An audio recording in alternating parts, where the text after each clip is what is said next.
Well, I doubt it's the news you were hoping for, but it's the news we got as the Atlanta Braves sign outfielder Jordan Luplow to be a platoon partner in left field. It looks like the Atlanta Braves are possibly going the cheap route in left field this offseason. We'll talk about that, and we'll also get back into our Minors Monday, breaking down former first-round pick Jared Shuster and also looking at perhaps the next top catching prospect in the system in Drake Baldwin. We'll cover all of that on today's episode of Locked On Braves. So let's get into it.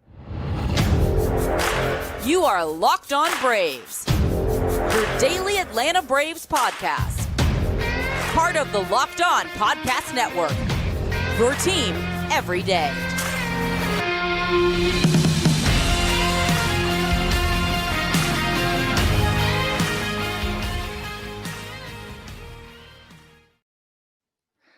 Hey, and welcome back to Locked On Braves, part of Locked On Sports Atlanta, where we cover your favorite Atlanta sports teams each and every day. I'm your host, Jake Mastriani. You can follow me on Twitter at ShortstopBall. Also, make sure you follow the podcast on Twitter at LockedOn_Braves. Send in any questions, comments, or feedback that you have for the podcast. Always love trying to make this podcast as interactive with you, the listener, as we can, and you do a great job of that as well with your responses on Twitter, your comments on YouTube. Really do appreciate it. And as always, thanks for making Locked On Braves your first listen of each and every day. I've gotten a ton of great compliments here lately on the podcast. I really do appreciate it. Those mean a ton to me. I can't express to you enough how much they mean to me. So I appreciate all the support that you give me on the podcast. Today, we're going to talk about the Braves signing Jordan Luplow, what that means for the rest of this offseason. Are the Braves content going in with what they have, going somewhat the cheap route this offseason? We'll talk about that, and then we'll also break down Jared Shuster and Drake Baldwin, a couple of players who could potentially be some of the top prospects in the Braves system at the end of 2023. And then obviously, if you want to talk about the shortstop position, you want to talk about the Braves doing cheap, let me know in the chat section if you're here live or in the comment section on YouTube. We'll get to those in the final segment as we typically do. Well, let's start with the Jordan Luplow signing announced on Monday. The Braves signed outfielder Jordan Luplow to a one-year deal worth $1.4 million. Luplow's 29 years old. He was a third-round pick by the Pirates in 2015, a right-handed hitter. Over 6 big league seasons, he's slashing .213, .313, .432 with 45 home runs in 322 games. Luplow is actually somebody that I wouldn't say I loved. He wasn't my top choice at the last trade deadline, but I thought he was somebody that would be available for pretty cheap as a right-handed bat to come in and help the Braves out. But they ended up going with Robbie Grossman, who I think ended up being a solid addition as well. He has a career OPS plus of 101, does Luplow, which is just above league average. Last year at Arizona, though, he slashed just 176, 274, 361 with 11 home runs in 83 games. You want to maybe look on the bright side a little bit if you're not too thrilled with this signing. Jordan Luplow did have a 10.4% walk rate, which would have been tied for the second best on the Braves team with Matt Olson, who also had a 10.7% walk rate. Robbie Grossman's the only one who was higher, and of course he was not there with the Braves the entire season. And that 10.7% walk rate is actually the lowest for Jordan Luplow over the past 4 seasons. So somebody who will take his walk, somebody who has some power from the right side, and that's exactly why the Braves got him. He has an .841 career OPS against left-handed pitching, so he becomes the platoon partner for, whether Eddie Rosario or Sam Hilliard in left field. He did, however, his OPS was down pretty good last year against left-handed pitchers, 673 and 111 at-bats last year against left-handed pitching. But overall, he's been a pretty, solid producer against lefties in his career.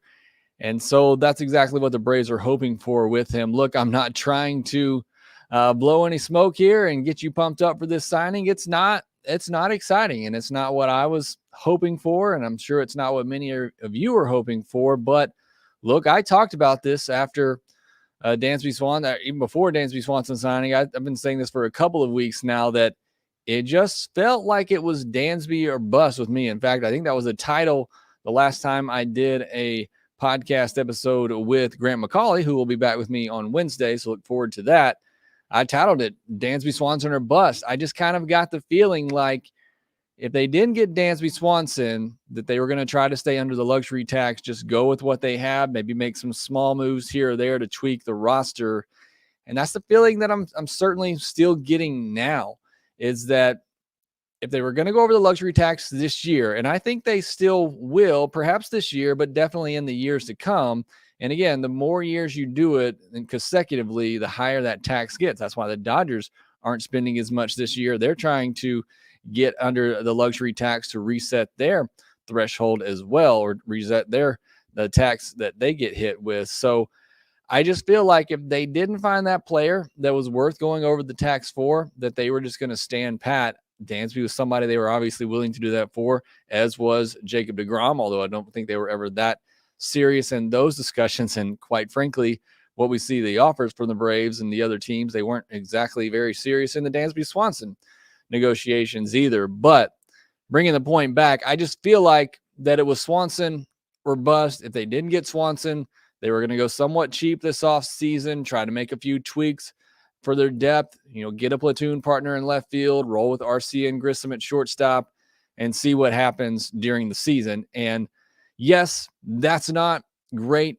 I don't love it as a fan. I know you probably don't love it, but as I keep trying to say and remind you, the roster is still good enough to win. It's still good enough to make the postseason, even if they didn't make upgrades at shortstop in left field.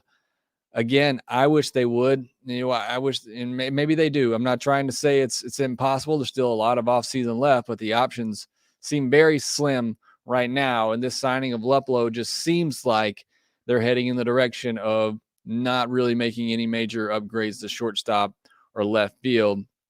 Now, a couple of good notes on Luplow. He's not slow. His sprint speed has gone down every year since 2018, but is still well above average. So he gives you a little bit of speed in the outfield and on the bases as well off the bench. And he has a strong arm. His arm strength ranked in the 96th percentile in 2022 and was really good the previous 2 years. So you're not going to have many runners trying to take the extra base on the Braves outfield with Luplow out there, Harris in center, and Acuna in right field. Those are three very strong arms, and he's a solid defender as well. So again, somebody who you can start against lefties, somebody you can bring in as a pinch runner, somebody that you can bring in as a defensive replacement late in the game, and somebody you can bring in, off the bench late in games as well as a right-handed hitter against a tough lefty. So again, I'm not trying to sell you on this signing. It's not exciting by any means, but you can see the validity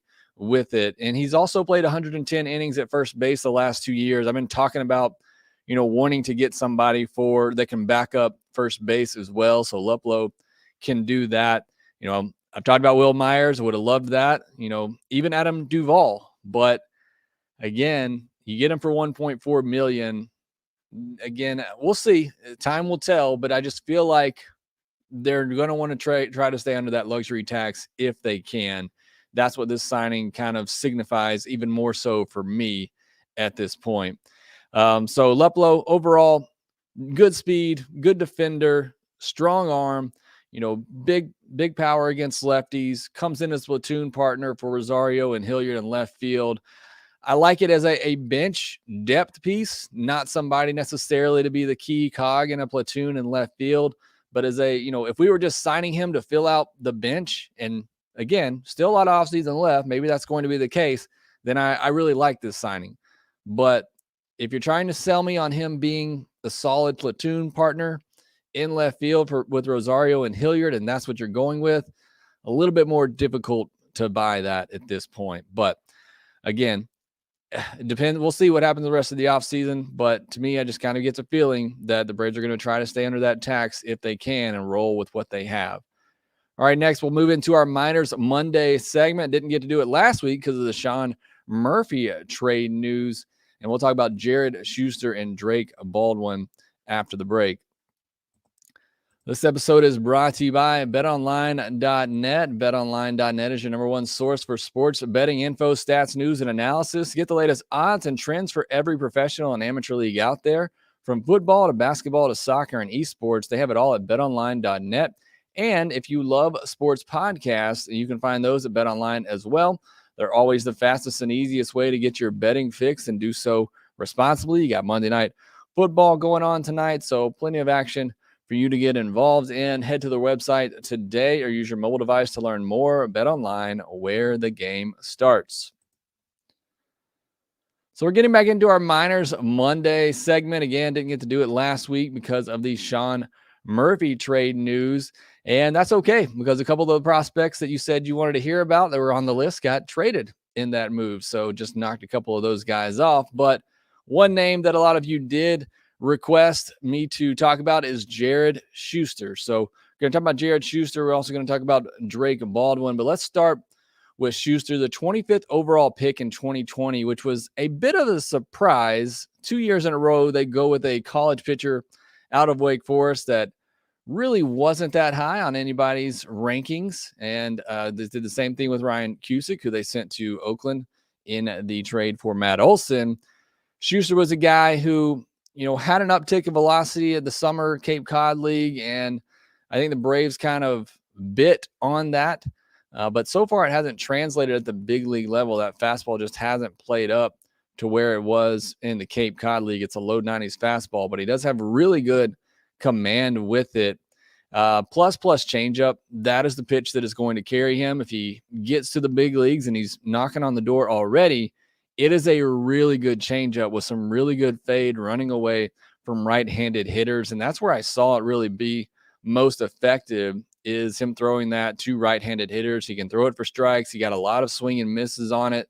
The times I saw where hitters did make contact with his changeup, it was either a weak fly ball or they got on top of it for a weak ground ball. So that changeup is it is major league ready right now. He mixes in a solid slider as well at 85 miles per hour. So you got the fastball in the low 90s, the changeup at around 80 miles per hour, and the slider at 85 miles per hour. And, as I watched some of his starts at Gwinnett, it seemed like he started to feature that slider a little bit more. I don't know if that was, what they were just trying to work on at the big or at the higher levels to get him prepared for the major league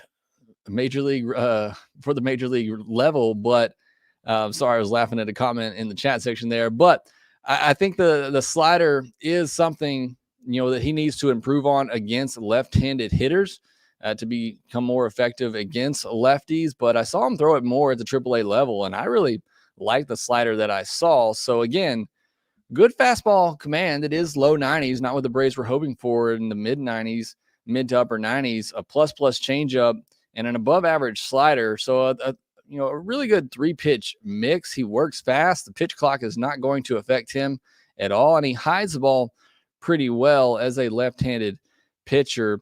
He advanced quickly after the Braves drafted him in 2021. He went all the way up to Double-A, and then last year, obviously, moving all the way up to Triple-A. So like I said, he's knocking on the door. Overall last season, a 3.29 ERA, a 1.05 whip, and 139 and a third innings with 145 strikeouts. However, things were a bit alarming at the AAA level. A 4.25 ERA and a 1.21 whip in 48 and 2/3 innings at Gwinnett with just 39 strikeouts. And I really just think the reason for that is that fastball, it is hittable in the low 90s. He does command it well most of the times, but it gets hit pretty hard when he doesn't locate it. I saw him a lot of times, was able to get it into righties and really jam some hitters up, especially, they're looking for that changeup floating away from him and they get that fastball in. So I just think that's the one thing, if he could work on, he get that fastball spin rate up that the Braves really like and what they look for in their starting pitchers, perhaps that velocity, if it has, the ability to tick up a bit. I think we're looking at somebody who could be a really good mid-rotation starter, but just as I see it right now, he's probably more of a fourth starter, fifth starter, somebody at the back of the rotation. somebody who really has to rely on that fastball command and living with it on the edges, getting ahead in counts, and then being able to go to those off-speed offerings, being able to go to that changeup. If he can do that, he can be really effective, and I can see him having some really good starts at the big league level that way. But I just think good hitters, and I saw this more at the starts I watched at AAA, good hitters are going to learn to lay off of that changeup. He's going to be able to have to throw it for strikes more often, which, again, he's capable of doing, and he's shown that he can do. But it's just with that fastball velocity and the low spin rate, he has to be pinpoint with it, keep it on the edges, and be able to work off that with his off-speed offerings that he throws. And again, that plus changeup, which was just so good when watching it. So many swings and misses on that changeup. So I kind of put the ceiling for Shuster right now at a 3. Again, if you were able to get that fastball velocity back up and get the spin rate on it, I could maybe see him reaching a number 2 starter just because that changeup is so good. And if he can just fine tune that slider a little bit, I could see him being a really good starting pitcher at the big league level. But for right now, it's just the margin of error is so thin because of that fastball. He's really got to be perfect with it to be able to get ahead of hitters and put them away. But that's kind of where I put Shuster right now. And again, he's at AAA.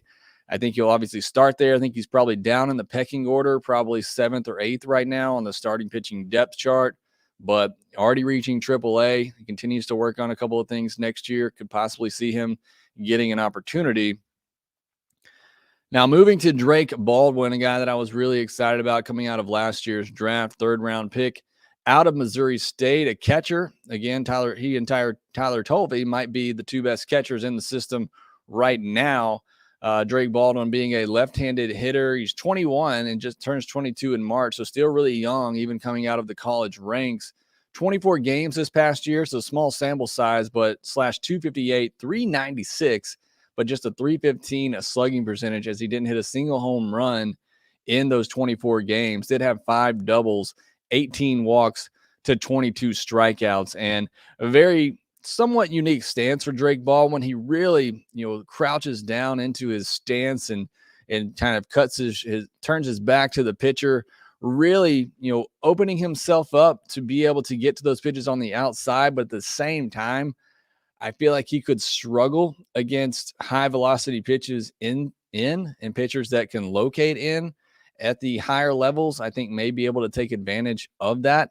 You got to be careful you go in there with him because that swing that he has is very violent to the pull side, just because of, the way that he gets down in that stance and the way that he turns those hips, showing his back to the pitcher and then really rotating around. So I think there's a potential there for power. I know he didn't necessarily show it in his first, professional season, 24 games at the professional level, but I think there certainly is potential there. It's honestly too small of a sample size right now to project what he could be.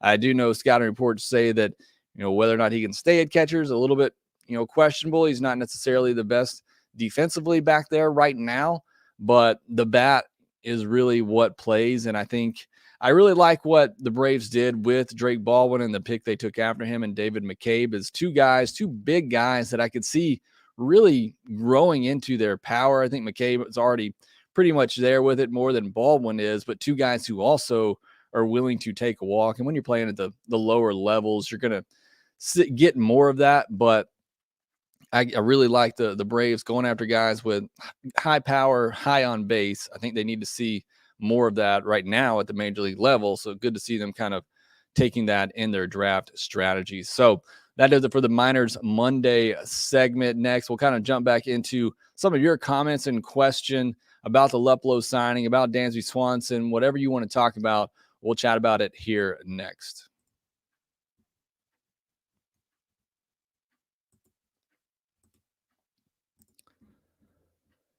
So in case you missed it over the weekend, I did record a podcast on Saturday. I don't normally do podcasts over the weekend, but I thought the Dansby Swanson news was big enough that we did jump on here and get into that.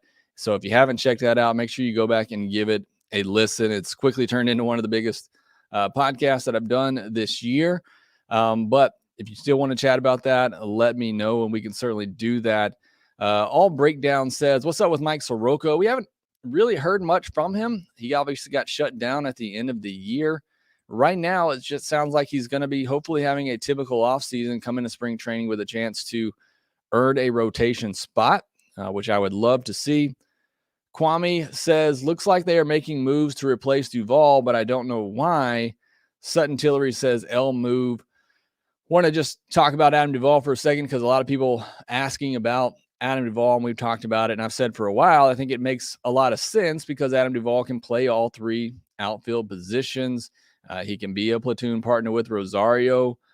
I would have to guess, and maybe I'm wrong on this, but maybe Adam Duvall is going to be a little too expensive for the Braves, which is crazy to say because I don't see him signing for more than $5 to $8 million. But as we've discussed, $5 to $8 million takes the Braves over the luxury tax. And are they really going to go out and sign an Adam Duvall or a Elvis Andrus even to take them over the tax? Again, until I know they said they'd do it, and I believe that they will for the right player, but until I see them do it, I don't know that I'll believe it this year. So I just got to think Adam Duvall is probably going to get more than $1.4 million. You know, Luplow allows them to get a platoon partner and stay under the luxury tax with a little bit of wiggle room in there. So right now, my thinking is that's where they're going, and that's why they didn't go after Duvall. But I do agree. I like Duvall. I think he would have been a quality right-handed hitter who can also play all three outfield positions. Michael Lasinski says, what are your feelings about picking up Jeter Downs? I mean, sure. I mean, why not take a chance on him? The Braves don't have much in terms of, infield prospects right now at the higher levels. So why not pick him up and take a shot? I wouldn't pick him up, hoping that he's going to be the Braves shortstop in 2023. But yeah, if you think there's something there, why not take a shot? I mean, Braden Shoemake's what you got right now at the upper levels in terms of infield prospects, and I'm not too high on him. So it couldn't hurt at this point. Amo Potter says, I like the move. So there's somebody who's happy about the Luplow signing. Again, I don't hate it.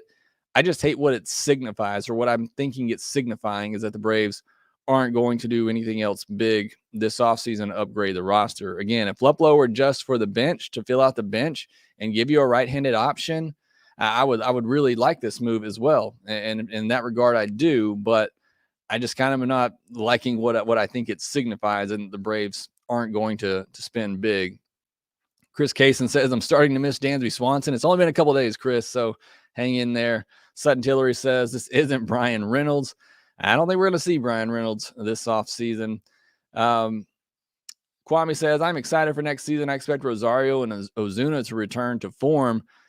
Look, the Braves got 4 guys right now in Rosario, Ozuna, Sam Hilliard, Jordan Luplow that, one of them's got to be somewhat decent next year, I would hope, and that's what the Braves are banking on. I do think Rosario will be better. I really got no hopes for Ozuna. I've said all along, you put him in there for 500 at bats, he's going to hit 25 to 30 home runs, but gives you absolutely nothing in between that and does nothing else. He can't play defense. He can't run. He doesn't walk.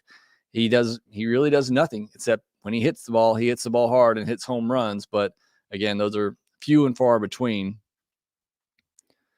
WW says, I guess all the attendance and battery money was spent on extensions. Yeah. I mean, it basically was. It was to extend their young core and to shore it up for the rest of this decade so that they continue to compete every year. Kwame says, say what you will about Grissom is a better option than a $25 million Dansby and the luxury tax. We'll see. I mean, as much talk as the Braves have about defense and being strong defensively, and I even think this Luplow move was somewhat defense-oriented to go with somebody at shortstop that you didn't even trust to play second base at the end of last year defensively. That worries me a little bit. I don't worry about Grissom offensively. I think he can make up for what the Braves lose there with Dansby, but defensively, it seems like it's going to be a pretty big step back. Chris Kaysen says, Grissom can be a better option and very surely could be, but I'd rather pay a superstar and elite player on and off the field who represents the core values of your franchise. And I think this is the problem that a lot of people are, I shouldn't say this. You're you're right. You have the right to your own opinion. Dansby Swanson's not a superstar, in my opinion, and I'm somebody who loves Dansby Swanson. Off the field, yes. I mean, I can tell you I teared up watching Dansby Swanson, open up that right field gate and just sign autographs with fans, after the pandemic when nobody else was really doing that. He is by far a superstar off the field. On the field, not so much, but he is, obviously an all-star level player, but he got paid like he's a superstar, and I don't agree that he is. Matt Karcher says, good enough to make the playoffs. Sure. Good enough to win it all. No, not so much. We are here for titles, not just making playoffs. Look, getting to the playoffs, the Braves saw it in 2021. You saw it with the Phillies last year. You never know what's going to happen. It's all about who's playing good at the right time. And I do still believe this team, if they're clicking on all cylinders come postseason, it's still good enough to win a World Series. I truly believe that. If they're fully healthy and they're, Strider's fully healthy, if Max Fried's fully healthy, I feel like they're still good enough to win a World Series. But again, that's my opinion. You have the right to yours as well. Chris Kaysen says, looks like he has a good bat, and Luplow, excited about him, and I'm especially excited for our new catcher, Sean Murphy. Blaine's Farnsworth said, I know Duvall's not speedy on the bases, but his bat adds power to the lineup. And I think Luplow brings you some good power and speed as well. And I think he can play solid in the corner outfield spots. So to me, it's not much different than Duvall. I think Duvall maybe gives you a little bit more consistent offensively, which is kind of crazy to say because Duvall's driven me a little crazy at times offensively with the Braves. Kwame says, hindsight being 2020, we could have signed Freeman for the same price as Dansby and still pulled off the Olsen trade, let Freeman play first and Olsen DH. I mean, I don't think they would have done the Olsen deal had they signed Freeman. And this is something I've been wanting to point out, and I think I did the other day, is that everybody's comparing the Freeman and Dansby situation.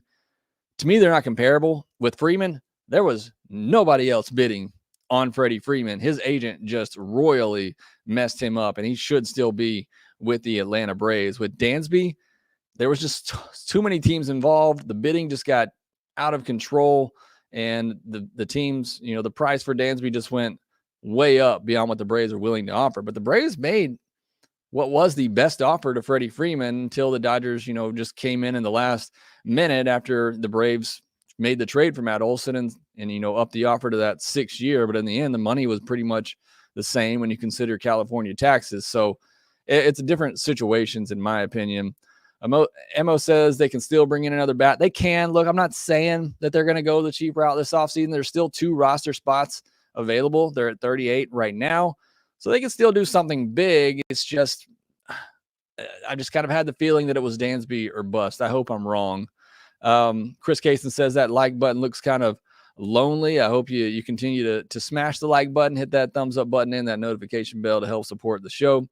MTN Farmer says, keep up the good work. Love the podcast. It's not a bad move in the big picture. It is the move the Braves need to make to be a contender. No, it's not. The holes have not been filled and apparently won't. Chris Kaysen says, Sean Murphy, Raisel Iglesias. Can't wait to see them get after it on opening day. Hope Iglesias can leave where he left off last year with dominance. I hope so too, because I know he had a little bit of struggles in LA before they traded him. But he was lights out with the Braves. I'm sure he'll have his ups and downs there. Lex Rollins said, with no shift in the upcoming season, all the dynamics may be changing. AA has some dead wood that he needs to get out cleared after the season. This will be a good team. Let's see what happens. That's the problem I have with this roster as well. And everybody's like, go trade for Max Kepler, go sign this outfielder to play left. They got some dead wood on this roster, unfortunately, and Eddie Rosario and Marcell Ozuna that they're already paying nearly $30 million to be their left fielder and DH. And they're just, as Lex said, they're dead wood at this point. Until you can get them off the roster, it's just going to be hard to make any big upgrades. But after this season, obviously Rosario will be off the books. If Ozuna is still here by then, he's just going to be cut at that point. But those are 2 guys right now that are just clogging up 2 spots on the roster. Kwame says, off topic, Drew Lugbauer was drafted as a catcher and has played first. His hit tool is suspect, but he hit 28 home runs in Mississippi and could be an option as a 3rd catcher and bench bat. He is a big bat, left-handed bat with huge power, but obviously some big swing and miss, some big strikeout rates as well. All right, a couple more here. See if we have any actual questions. Noah says, I hope the lack of re-signing Dansby and Freddie help people prepare for the loss of Fried. There's no way AA re-signs him for the money he will most likely want. Plus, he probably wants to go home to LA. And I've been on that train for a while. Max Fried, enjoy the next 2 years. He's not re-signing with the Braves, and he's not signing an extension. He's going to free agency. He's going to get a big money, and it likely will be a West Coast team, I would figure. But I'd also don't – I'm just going to repeat this because a lot of people keep asking. I don't see the value in trading Max Fried. You're not going to get equal value in return, and this is a team trying to win a World Series. Just enjoy these next 2 years. Hopefully they win another World Series with him at the top of their rotation, but I do believe he is gone after these next 2 seasons. Alan Danzing says, it appears Braves and Dansby were off $8 to $9 million in AAV. If that number were smaller, he might still have remained in Atlanta. This is the one criticism I'll give the Braves. I would not have paid him what the Cubs paid him, but it almost just seems disrespectful that they never came up more than $100 million. Maybe they didn't see the point because the offers were so far apart, but I just can't imagine the Braves didn't at least up their offer to 120 or 130 million. And if you do that, that's still a lot of money that Dansby would have had to leave on the table, and maybe it sparks the Cubs to up their offer even more. But I just can't believe they didn't at least up the offer a little bit. I got to imagine if I'm Dansby Swanson, that feels like a little bit of a slap in the face and disrespect from his side as well. Daniel Ross says, Jake, love the show. What about Gene Segura as a dark horse for shortstop? He's not good defensively. And if you're going to go with somebody who's not good defensively, you might as well just go with Vaughn Grissom, because I believe his bat's better than Gene Segura's at this point. Kevin M says, crazy to think that Dansby got a better contract than Freddie. Baseball can make no sense a lot of times. That is crazy as well. We've talked about that. If you would have told me a couple off seasons ago that Dansby Swanson was going to get more than Freddie Freeman, I would have said, you are crazy, but that is the world that we're currently living in. Thriving Surviving says, love the Braves insight. Keep up the good work. What do you think about the Braves going all in on Ohtani next year? Maybe we're being selective, and now with next year in mind. Look, the Braves are trying to win a World Series this year, and I will say it again, this roster is good enough to do so. I'm sure would love to see them plug some holes at shortstop and third base, but there are a lot of teams out there, a lot of contenders out there who would love to only have 2 holes in their lineup. They're not going to sign Ohtani. I don't know what Ohtani's going to get, but the way the market was this year, I mean, he's probably getting $40 million a year at least. So I don't see the Braves playing in that realm. Kevin M says, are you thinking that they roll with Grissom at the start of the season as if it's his job to lose, or do they start with a platoon scenario with Arcia, Grissom, and maybe Adrianza? First of all, I've had a couple other people, say this, so I just want to put it on the record. If you're going to have Grissom at the major league level, don't put him in a platoon situation. Why would you do that? And first of all, both Grissom and RC are right-handed. You could do it with Adrianza, who's a switch hitter, but if you got Grissom out at the major league level, play him every day. Don't hurt his development by bringing him up and making him a platoon player, especially this young in his career. I am thinking right now that they're going to go into spring training, let Grissom play shortstop, as many games as he can, see what they have with him. And if everything looks good, then I think he would start the season at shortstop. If not, they probably roll with Arcia, send Grissom down to AAA, let him continue to develop and work on things there. That's kind of what I'm thinking at the moment. All right, one last comment. Alan Danzig says, you're probably correct about Max. It all depends on what the free agent market looks like for elite left-handed pitchers during his walk year. I got to imagine it's going to be just as big as it was this year. I would not be surprised if Max Fried gets $30 million a year, something like that, 28, $30 million a year. It's going to be his age 30 season. So, I mean, this is one opportunity to get a big contract. He's going to go for it, and I think he's going to get a pretty big deal.